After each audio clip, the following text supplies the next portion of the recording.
Assalamualaikum warahmatullahi wabarakatuh. Tentu saja kita akan selalu mempunyai momen-momen yang tidak akan pernah terlupakan. Ada momen yang mencerahkan ketika kita mempelajari materi pada pendidikan guru penggerak sampai modul 1.2 ini, yaitu ketika kita belajar bagaimana konsep pendidikan dan pengajaran yang benar, di mana terkadang kita berpikir bahwa pembelajaran selama ini adalah benar sesuai pemikiran kita. Kita merasa bahwa kita sudah mempunyai peran yang banyak terhadap perkembangan pendidikan di sekolah kita. Kita berpikir sudah banyak peran terhadap pendidikan murid kita. Coba kita berkaca pada diri kita sendiri, nilai mana yang sudah kita kembangkan dalam mendidik murid kita. Peran mana yang sudah kita dedikasikan untuk sekolah kita. Belajar dari pengalaman yang disuguhkan dalam pendidikan guru penggerak, ternyata kita sadar bahwa masih banyak nilai yang belum kita miliki sebagaimana nilai yang harus dimiliki guru penggerak. Masih banyak peran yang perlu kita kembangkan dalam rangka membuat perubahan di sekolah dan kelas kita. Kita masih perlu mengembangkan diri dalam menerapkan nilai dan peran kita sebagai guru penggerak, baik di lingkungan kelas, lingkungan sekolah, lingkungan masyarakat, dan lingkungan dunia usaha maupun dunia industri. Melalui nilai kemanusiaan kita dapat memperoleh pelajaran bahwa kita harus dapat memanusiakan manusia. Melalui nilai kemanusiaan kita dapat mempersatukan berbagai kepentingan dan perbedaan sehingga akan menjadikan kita satu kesatuan yang kuat dalam perbedaan. Dengan nilai kemanusiaan kita dapat menerapkannya sebagai landasan dalam melakukan perubahan di lingkungan pendidikan kita. Dalam diri, manusia mempunyai kecenderungan untuk menggunakan otak luhur manusia dalam rangka mengendalikan otak pikir cepat kita yang dikendalikan oleh otak mamalia, otak reptil maupun otak primata. Sehingga dalam gerak langkah kita akan selalu memperhatikan baik dan buruk. Apakah langkah kita sudah sesuai dengan kaidah ataupun tata aturan yang ada? Apakah langkah kita akan berdampak baik atau buruk kepada kita, kepada orang di sekitar kita, dan kepada lingkungan kita?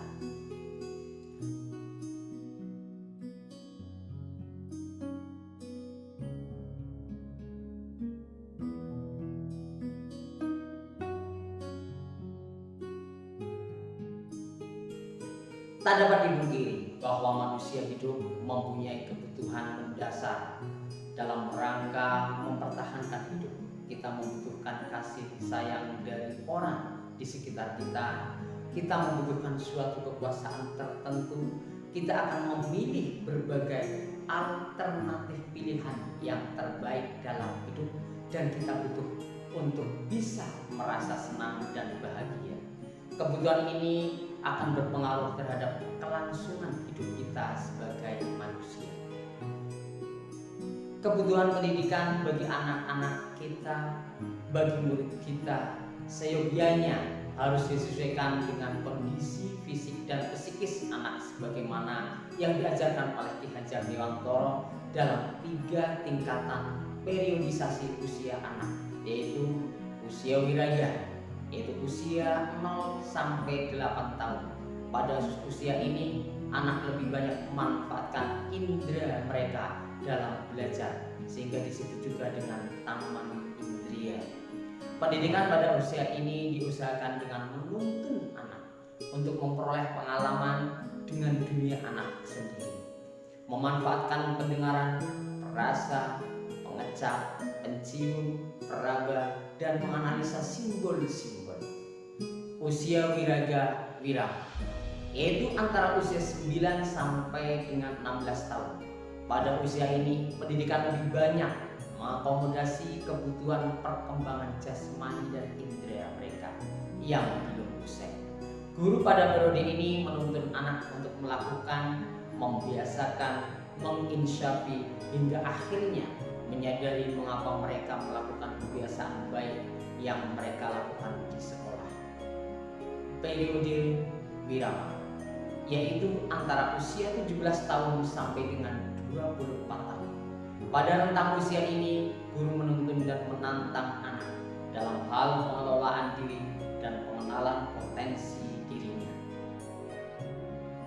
Pendidikan merupakan sarana terbaik dalam rangka memenuhi berbagai kebutuhan manusia.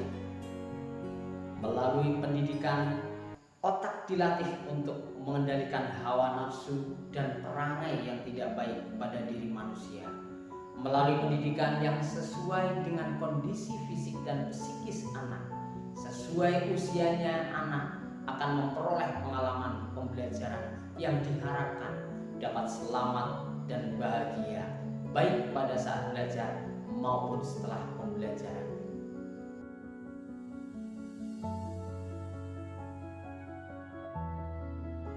Dengan mewujudkan nilai kepemimpinan mandiri, reflektif, kolaboratif, dan inovatif, guru akan mendorong dan menggerakkan sebuah perubahan.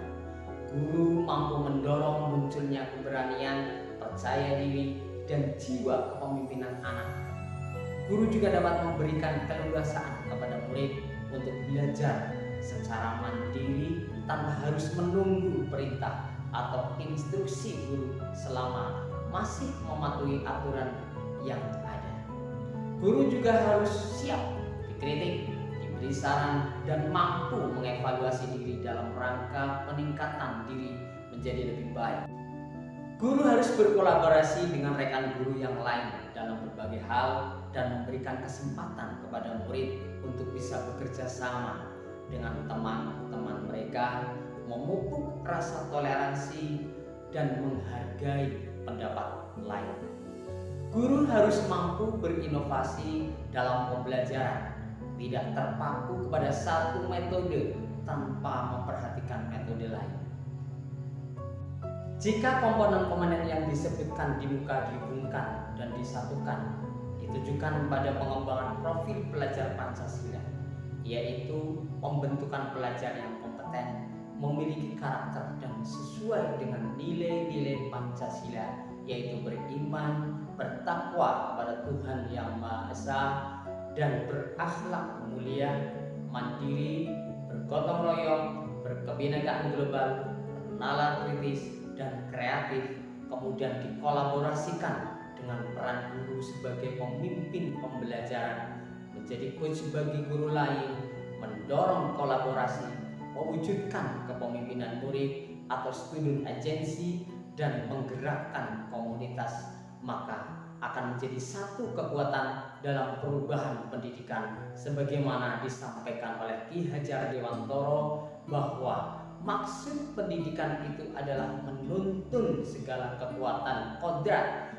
yang ada pada anak agar mereka dapat mencapai keselamatan dan kebahagiaan yang setinggi-tingginya, baik sebagai manusia maupun anggota masyarakat. Hal sederhana yang akan diterapkan dalam kehidupan pendidikan sehari-hari adalah berkolaborasi dengan rekan sejawat, unit kerja yang ada di sekolah, orang tua, dan masyarakat secara umum, mengedepankan kebutuhan murid dalam pembelajaran, memaksimalkan pembelajaran secara kurikuler, intrakurikuler, dan ekstrakurikuler dengan terus membuat inovasi-inovasi dalam mengadakan perubahan. Sebagai guru, di mana kita sudah dekat dengan masyarakat yang telah menganggap kita sebagai sumber ilmu, sebagai sumber informasi, dan sebagai sumber perubahan, seyogianya dapat mengakomodir kebutuhan lingkungan kita, baik di lingkungan sekolah, lingkungan keluarga, dan lingkungan masyarakat. Sebagai guru, kita berusaha untuk menjadi teladan bagi murid dan rekan kita di sekolah, bagi keluarga dan bagi masyarakat, sesuai dengan kaidah ing ngarso sing tulodo ing Matthew Mangkarso Tutmuri Handayani, diikuti dengan nilai, pola pikir, dan kepercayaan yang baik sebagai gambaran dari apa yang terlihat di luar, sehingga luar dalam saya adalah guru. Wassalamualaikum